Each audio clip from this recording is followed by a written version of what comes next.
नमस्कार। आज रक्षाबंधन का त्यौहार है, तो आइए जानते हैं कि रक्षाबंधन की परंपरा कब से चलने लगी। रक्षाबंधन का इतिहास सिंधु घाटी की सभ्यता से जुड़ा हुआ है, लेकिन आपको जानकर हैरानी होगी कि राखी की परंपरा सगी बहनों ने शुरू नहीं की थी। तब किसने शुरू किया होगा राखी का चलन? आइए जाने क्या है राखी का इतिहास। 6000 साल पुरानी परंपरा। इतिहास के पन्नों को देख सकते हैं।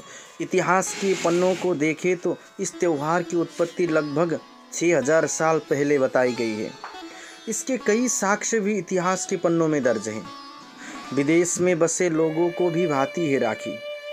बहनों को जहां भाइयों की कलाई में रक्षा का धागा बांधने का बेसब्री से इंतजार होता है, वहीं देश ही नहीं बल्कि विदेशों में बसे भाइयों को भी बस इस बात का इंतज़ार रहता है कि उनकी बहनें उन्हें अवश्य ही राखी भेजेंगी।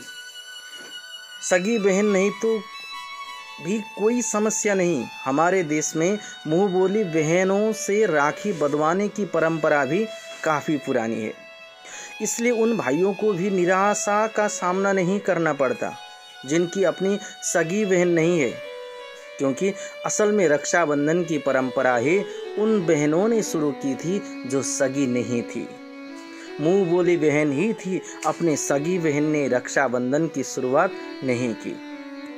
बरकरार है राखी पर्व की मान्यता।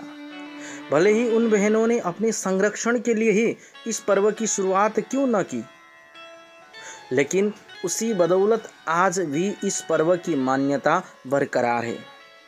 रानी कर्णावती व सम्राट हुमायूं। रक्षाबंधन की शुरुआत के सबसे पहले ऐतिहासिक साक्ष्य रानी कर्णावती व सम्राट हुमायूं है।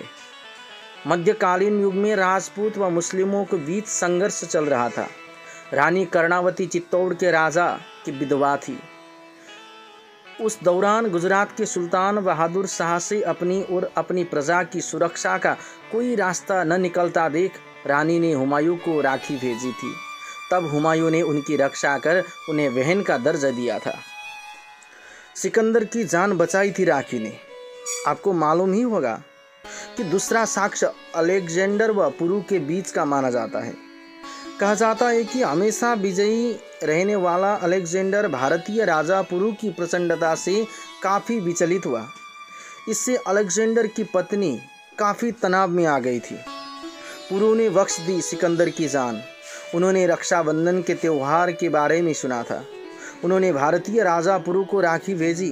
तब जाकर युद्ध की स्थिति समाप्त हुई थी, क्योंकि भारतीय राजा पुरु ने अलेक्जेंडर की पत्नी को बहन मान लिया था। द्रौपदी और कृष्ण से जुड़ी है राखी का संबंध। इतिहास का तीसरा साक्ष्य पौराणिक काल से ही कृष्ण व द्रौपदी को इसका श्रेय जाता है। भगवान कृष्ण ने दुष्ट राजा शिशुपाल को मारा था। युद्ध के दौरान कृष्ण के बाएं हाथ की अंगुली से खून बह रहा था। द्रौपदी और कृष्ण से जुड़ी है राखी का संबंध। इसे देखकर द्रौपदी बेहद दुखी हुई और उन्होंने अपनी साड़ी का टुकड़ा फाड़कर कृष्ण की अंगुली में बांधा, जिससे उनका खून बहना बंद हो गया। तभी से कृष्ण ने द्रौपदी को अपनी बहन स्वीकार कर लिया था। वर्षों बाद जब पांडव द्रौपदी को जुए में हार गए थे और भरी सभा में उनका चीरहरण हो रहा था, तब कृष्ण ने द्रौपदी की लाज बचाई थी। खैर, यह तो हुई रक्षाबंधन के त्यौहार से जुड़ी ऐतिहासिक बातें। तो आइए अब हाल फिलहाल की बात करें तो रक्षाबंधन के त्यौहार पर अब सिर्फ साधारण राखी को नहीं बल्कि महंगी व खास किस्म की राखियों को खासा तवज्जो दिया जा रहा है। चाइनीज़ राखियों की भरमार। पहले के समय के मुकाबले आज भारतीय बाजार में चीन के राखियों की भरमार है। बहनें भी प्यार के इस बंधन को अपने भाइयों तक सुरक्षित भेजने के लिए वाटरप्रूफ लिफाफों का इस्तेमाल करती है। प्रेम की अभिव्यक्ति का अवसर रक्षाबंधन है। हर भाई बहन के लिए रक्षाबंधन का त्यौहार बहुत खास होता है। रेशमी डोर के स्नेह बंधन में बहनें भाइयों को आजीवन बांधे रखती है। भाई और बहन की आत्मा को बोध रखने वाले इस त्यौहार का नाम है राखी। रक्षाबंधन बहनों की भाइयों के प्रति भावनाओं को अभिव्यक्त करने का त्यौहार है। भाई की कलाई पर राखी बांधकर बहनें उसके दीर्घायु की कामना करती है। विश्वास की डोर है राखी। यह राखी बड़े महीन लेकिन मजबूत धागे से बनी है। इस राखी की यही शर्त है कि विश्वास की रेशम डोर दुनिया के ताने बाने में कभी ना उलझ पाए। यानी हर हाल में भाई का बहन के प्रति और बहन का भाई के प्रति विश्वास बरकरार रहे। कसम ले कि एक दूसरे का भरोसा कभी नहीं तोड़ेंगे, अकारण एक दूसरे पर अविश्वास की काली परत चढ़ने नहीं देंगे।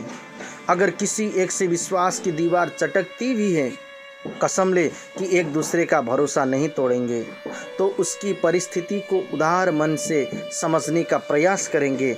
इस राखी को बांधते हुए कसम ले कि एक दूसरे का विश्वास बनेंगे। त्याग, संयम, प्रेम, मैत्री का संकल्प रक्षाबंधन पर्व पर राग द्वेष से ऊपर उठकर मैत्री का विकास करें एवं त्याग, संयम, प्रेम, मैत्री और अहिंसा को अपने जीवन में बनाने का संकल्प करें और रक्षाबंधन पूरी तरह से मनाएं। आप सभी भाइयों और बहनों को रक्षाबंधन की हार्दिक मंगलमय शुभकामना। तो इसी कारण से मनाया जाता है रक्षाबंधन का त्यौहार। तो आज के लिए बस इतना ही, फिर अगले वीडियो में आपके साथ जुड़े रहेंगे। तब तक के लिए हमें विदा दीजिए। अगर हमारे YouTube चैनल को देख रहे हो तो कृपया सब्सक्राइब करना ना भूलिएगा। हर हर महादेव। रक्षाबंधन की हार्दिक मंगलमय शुभकामना।